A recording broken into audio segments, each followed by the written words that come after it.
So these seem to be some really consistent findings that with almost every dependent variable we looked at, it was more favourable to have a mastery orientation than an ego orientation. It was better to focus on improving compared to your own performance than improving compared to someone else. And this led to high levels of affect towards the physical activity, better beliefs about the purpose of physical activity, and stronger behaviours about trying to improve rather than trying to beat someone else. There were quite a few significant limitations with this paper though.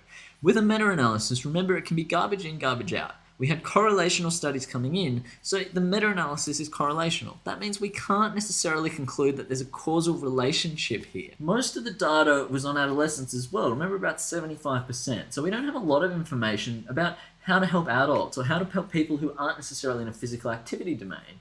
Is it good, for example, to have dieting competitions like The Biggest Loser? And so for a number of the studies, there were too few data points for us to do a meta-analysis, and they had to use a really crude positive or negative, was it significant or not significant kind of finding. Generally though, however, because the results were so consistent across all of the dependent variables we looked at, the best level of evidence we have on task versus ego orientation suggests that a task orientation or a mastery climate is better for people's beliefs, their affect, and their behavior when it comes to exercise and physical activity. So the question now is, how do we create a mastery orientation and avoid an ego orientation when we're leading some sort of group of people?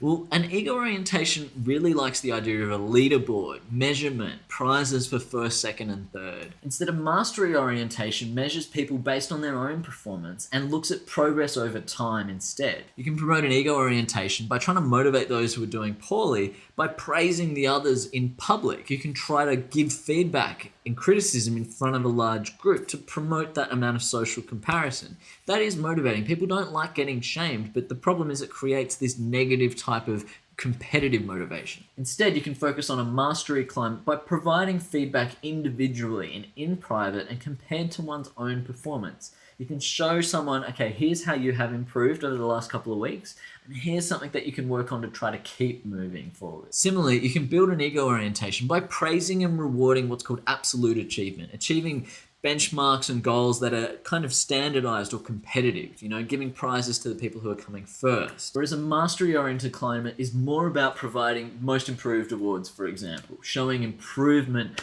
versus your own performance compared to anybody else. So AIMS has created an acronym here to try to help identify all of the ways in which we can try to promote more of a mastery-oriented climate and less of an ego-oriented one. It's called the target typology, and it starts with the tasks that we assign people. Mastery-oriented climates tend to focus on making things challenging and diverse, whereas a performance-oriented climate tends to focus on an absence of variety because it wants people to be able to perform and compete. Similarly, a performance-oriented climate leaves the authority in the hands of the coach or the leader, whereas a mastery-oriented climate puts the authority with the students in the class or the participants in the physical activity. They have more of a say in the type of goals that they want to set themselves or the sorts of things that they want to improve. As we mentioned before, an ego orientation tends to do public recognition based on social comparison. Billy was the winner this week. Whereas a mastery orientation is more private and based on individual progress. Even if Billy's winning this week, Chris gets some individual feedback that he's swum faster than last time.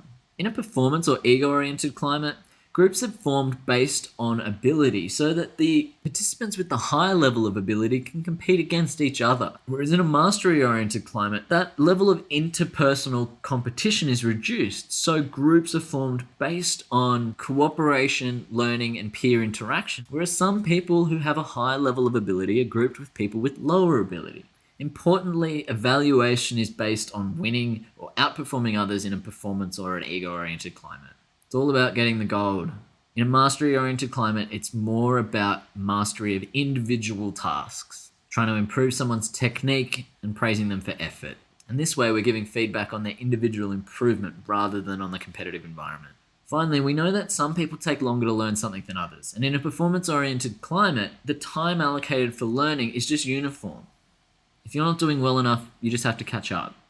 Whereas in a mastery-oriented climate, the time is adjusted for each participant. If someone's struggling to get through something, they're allowed more time to finish it. Finally, when it comes to setting goals with an individual, we want to make sure that they're self-referenced. So it looks like when we're setting SMART goals like we did before, we need to add an S at the bottom. Things have to be related to yourself, not trying to beat someone else. We shouldn't be trying to set goals about trying to get the top 1% or to try to win a grand final or to try to get selected for national. Instead, we want to focus people on getting personal bests, trying to beat their own performance or learn a new skill that they don't know how to do. These sort of smarts goals may seem like they're less competitive, and that's the point. They're still specific, measurable, achievable, realistic, and time-bound. So they're still going to be really motivating for the person.